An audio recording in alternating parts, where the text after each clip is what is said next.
Hey guys, we are here today with the Takumi Sen 9.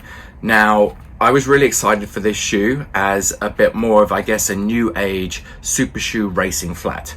And there's not many of these around on the market at the moment.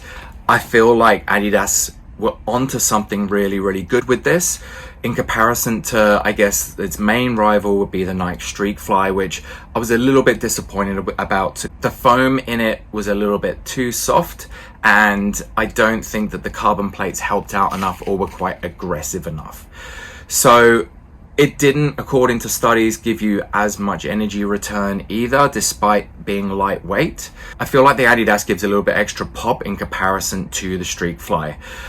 I prefer the foam and the Light Strike Pro foam in this over the Zoom X foam in the Streak Fly as well, and we'll go through that in a minute. So to start with, this shoe here weighed in at 230 grams for a US 11.5. Now, for a slim down shoe, I find that that's actually really heavy.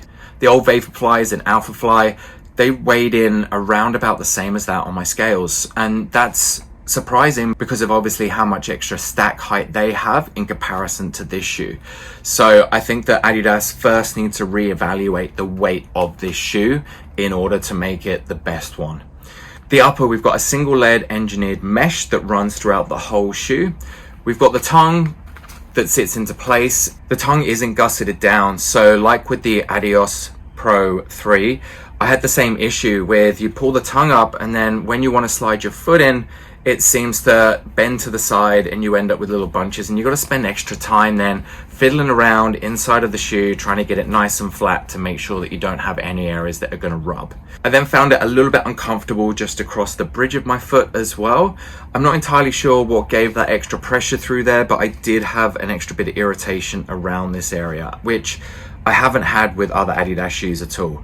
So I don't know what they've changed through there or what they've done differently, but I hope that they do something about that as well for the next version, just around the fit. I did hear something about them bringing the strung upper into this shoe, so that'll be really interesting to see where that works, how it fits, and also how it influences the weight as well.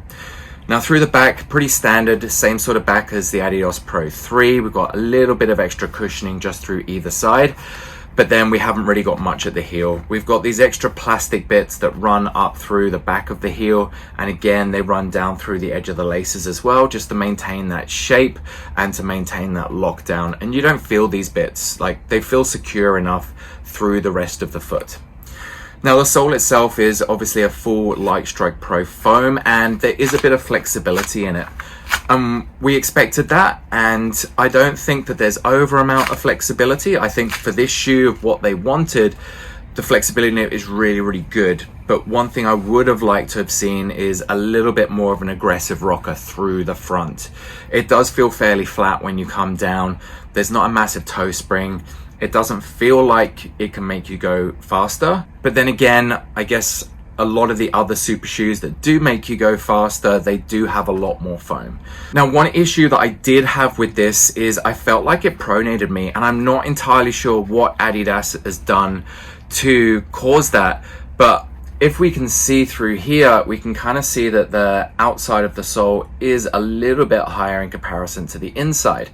And when you come down and when you do land on the outside, although it's got this beveled off back through that bit, it still stays higher here, which seems to pronate you in. And I don't understand why Adidas has done that. They've done it in none of their other shoes.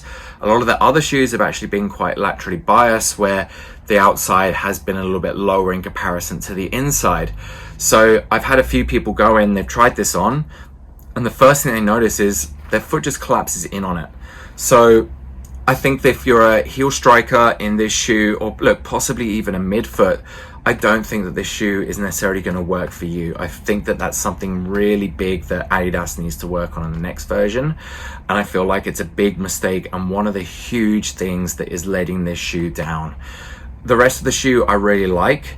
And if I was looking for a shoe that was for a shorter distance, something that was more of a racing flat, or even something that's made for, I guess, sprint training on the track, something that's a little bit shorter, up to 800s, even 1500s, I feel like that this could have been a great shoe. but I feel like it is missing those little bits. The outsole, we've got that continental rubber, nice and flat through the inside to kind of create that friction and that extra grip, and then we've got a slightly studded part through the front. Nothing too abnormal going on here with the outsole, extremely thin just to try and keep that weight down once again, but they still need to knock off some weight somewhere, as we've said in this. Yes, they've got the pretty cool cutouts, and I guess that helps reduce the amount of foam that they have to use, but somewhere they just need to find that extra 30 grams just to take out of this shoe. I know that the Street Fly weighs in a lot less than this, so they need to do something that competes around about that same weight. It needs to be less than 200 grams. So should you buy this shoe? Look, I think that if you're trying to do speed work and you're on track, hill sprints, anything like that, I think this is perfect. Anything where you're a little bit more up on your forefoot and you want something that has that little thinner base and is a little bit more stable, I think this is fantastic. But for anything more than that, if you are a midfoot or if you are a heel striker, I just don't think it works. Just with that extra pronation it causes you, I just don't feel like it's worth it in terms of injury risk, but also because of just general comfort as well and propulsion forwards. Alright, so I hope that helps and hope you decide on if you should go out and check these shoes out and try them on. I'd like to thank Adidas at Pacific Fair for lending us these shoes and for allowing us to do a review for you guys.